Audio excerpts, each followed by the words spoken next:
Usha, congratulations. Congratulations అమ్మా. Congratulations Usha. అమ్మా ఉషా, మీ నాన్న చెప్పినట్టుగానే నీ కడుపున మళ్ళీ బిడ్డగా పుట్టబోతున్నాడమ్మా. నీకు జన్మనిచ్చిన తండ్రికే నువ్వు మళ్ళీ జన్మనివ్వబోతున్నావమ్మా.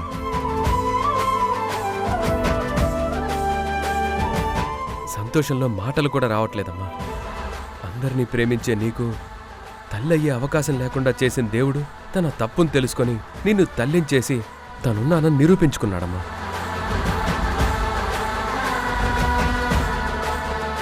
చాలా సంతోషంగా ఉంది ఉషా. చాలా రోజుల తర్వాత నీ జీవితంలో మంచి జరుగుతున్నందుకు నాకు చాలా సంతోషంగా ఉంది.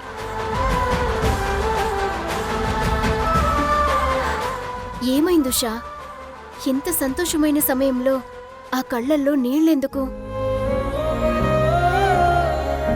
తల్లిని కాబోతున్నందుకు సంతోషపడాలో లేక కడుపులో ఉన్న బిడ్డ తండ్రి కష్టాల్లో ఉన్నాడని బాధపడాలో అర్థం కావట్లేదు.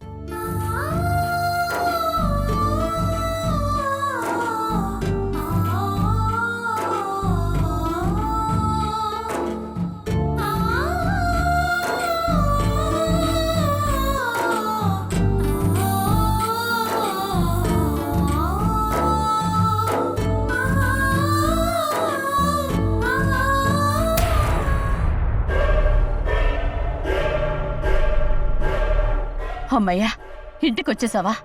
అయినా ఇంత లేట్ అయిందేంటి నిషా? కోర్టులో ఏదైనా తేడా జరిగిందా? అవును మమ్మీ, ఆ ఉషా ఏదో పతివ్రతలా ఫోజులు కొట్టి నన్ను క్వశ్చన్స్తో ఇరుకున పెట్టాలని చూసింది. కానీ సీన్ రివర్స్ అయ్యి తనకే తేడా కొట్టింది. అంతేకాదు, బెయిల్ మీద బయటకొచ్చిన కిరణ్ ఈరోజు కోర్టుకు కూడా రాలేదు. ఏంటి, కిరణ్ కోర్టుకు రాలేదా? అవును మమ్మీ, కిరణ్ కోర్టుకు రాలేదు. దాంతో జడ్జి గారు కిరణ్ పైన non bailable arrest warrant issue చేశారు. ఇప్పుడు కిరణ్ చట్టం దృష్టిలో కేవలం నిందితుడు మాత్రమే కాదు, పరారీలో ఉన్న నేరస్తుడు కూడా. అదంతా ఓకే నిషా. ఇంతకీ కిరణ్ కోర్టుకు రాకుండా ఎక్కడికి వెళ్ళుంటాడు? అసలు వాడు కోర్టుకు రాలేదంటే వేరే ఏదైనా ప్లాన్ చేస్తున్నాడంటావా? వాడు ఏం ప్లాన్ చేస్తే ఏంటి మమ్మీ?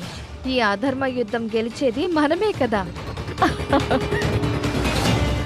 సరే, నేను ఫ్రెష్ అయ్యి వస్తాను.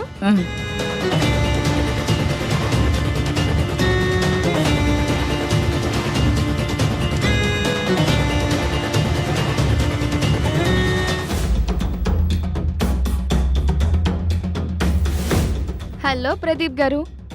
కంగ్రాట్స్ నిషా గారు. థ్యాంక్స్ ప్రదీప్ గారు. ఈ సక్సెస్కి మీరు కూడా కారణం.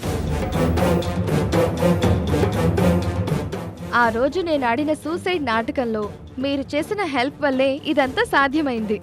మీరు నాకు డబ్బు సహాయం చేసినంత కాలం నేను మీకు ఇలాంటి సహాయాలు చేస్తూనే ఉంటాను మేడం. తప్పకుండా.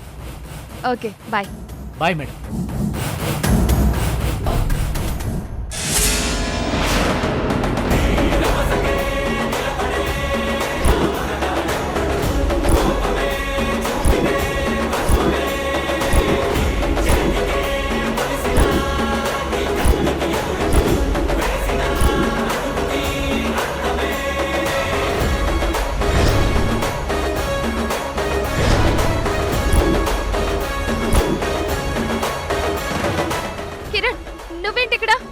అమ్మా, అమ్మా! అరవకు.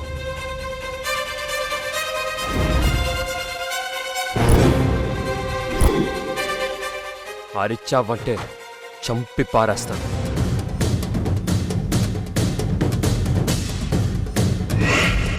ఆ రోజు నువ్వు చేసిన సూసైడ్ అటెంప్ట్ డ్రామా అని నాకిప్పుడు తెలిసింది.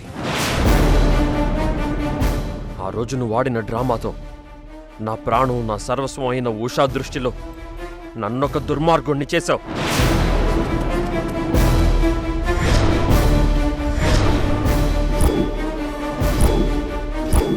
నేను నిన్ను మోసం చేయలేదని ఆ రోజు నువ్వు చేసిన సూసైడ్ అటెంప్ట్ డ్రామా అని లెటర్ రాసివ్వు.